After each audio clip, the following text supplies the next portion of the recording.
साथियों, आज हम परमपिता परमात्मा की दयालुता के विषय में आप लोगों को थोड़ा इशारा करना चाहेंगे। वास्तव में असली अपना पिता वही परमपिता परमात्मा ही है और वो हमको, आपको, अपने सभी बच्चों को बहुत ही ज्यादा मानता है। वो चाहता है कि मेरे बच्चे हमसे जुदा न हो, मेरे पास ही रहे, मेरे सानिध्य में रहे, मेरी आज्ञा का पालन करें, हर काम में मुझसे सलाह लें। वो हमेशा यही सोचा करता है कि मेरा बच्चा मुझसे दूर न जाने पाए। लेकिन हम लोग किसी कारणवश, कुछ अपनी गलतियों की वजह से उससे बिछुड़ करके हम इस मृत्यु लोक में आ गए हैं, धराधाम में आ गए। लेकिन फिर भी परमपिता परमात्मा हमको, आपको अपने पास बुलाने के लिए बहुत ही आसान मार्ग उसने बना दिया। लेकिन जब हम समझ नहीं पाते हैं तो हमें लगता है भक्ति बहुत कठिन है, परमात्मा को पाना बहुत कठिन है, ये असंभव जैसा है। लेकिन ऐसा कुछ नहीं है। ये आत्मा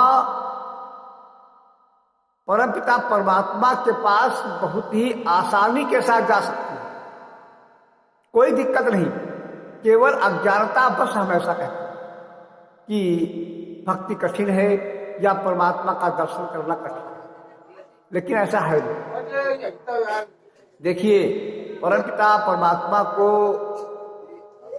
पाना सबसे जरूरी तो इसलिए है, उसका दीदार करना या उसमें समा जाना, उस परम ज्योति में सबसे जरूरी तो इसलिए है कि अगर ऐसा हम नहीं करते हैं तो कर्मों के आधार पे हम यहाँ पर नाना प्रकार की योनियों में जा सकते हैं और गए भी। तमाम प्रकार के असह्य दुख हमें झेलने पड़ते हैं। इसलिए मानव जीवन में परमपिता परमात्मा को पाना और उसमें अपनी आत्मा को समा देना या विलीन कर देना बहुत ही आवश्यक है, जिससे हम आवागमन से रहित यानी मुक्ति का नाम देते हैं। तो इसके लिए आपको सिर्फ 4 कदम चलने हैं। परमपिता परमात्मा को पाने के लिए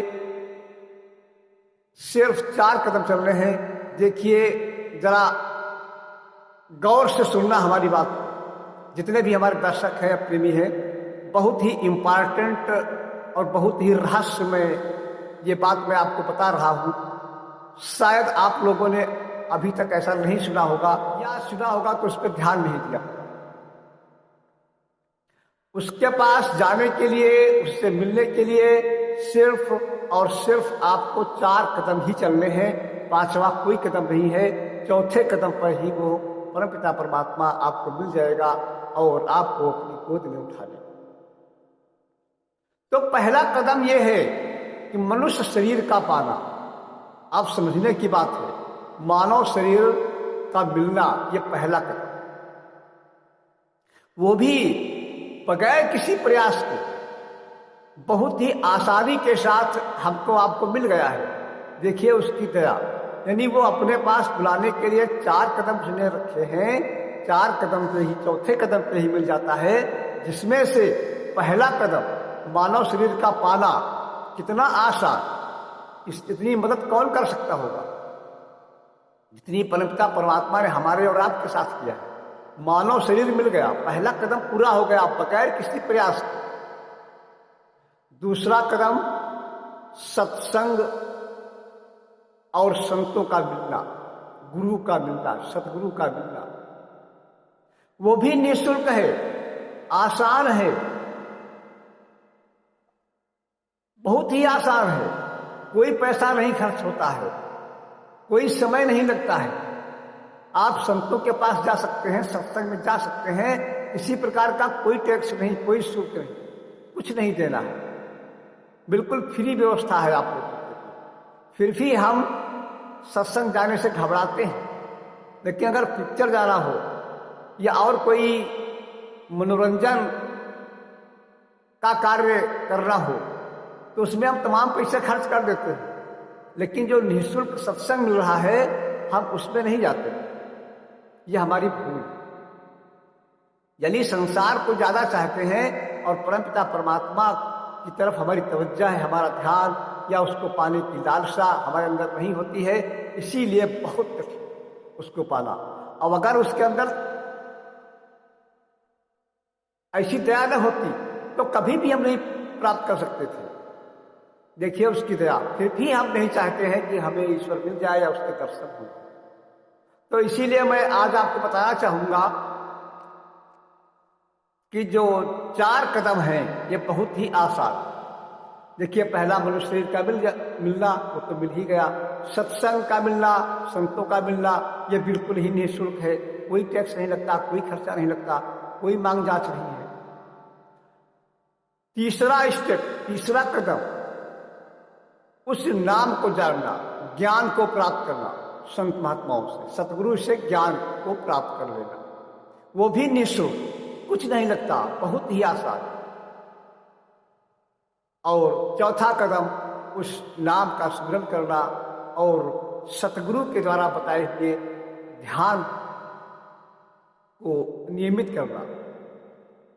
चौथे कदम पे आपको उसका परम प्रकाश, उसका नूर आपके सामने आना शुरू हो जाएगा चौथे कदम पे। और उसको अगर आप नियमित अभ्यास करते रहे और जितना आपके अंदर प्रेम बढ़ता रहेगा उतना वो पर्दा खुलता रहेगा और इसी शरीर के अंदर, इसी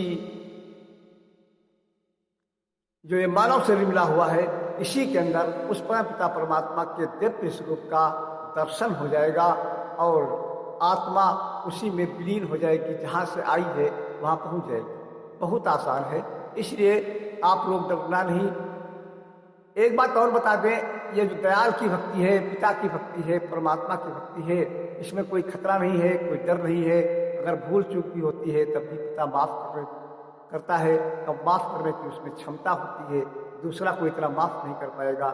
इसलिए आप सभी लोग नामदान अवश्य ले लें, संतों का साथ अवश्य करें, सत्संग अवश्य करें। हमारे यहाँ महीने की हर पहली तारीख को और 15 तारीख को सत्संग का ध्यान रखा गया है, काफ़ी दिनों से चला रहा है।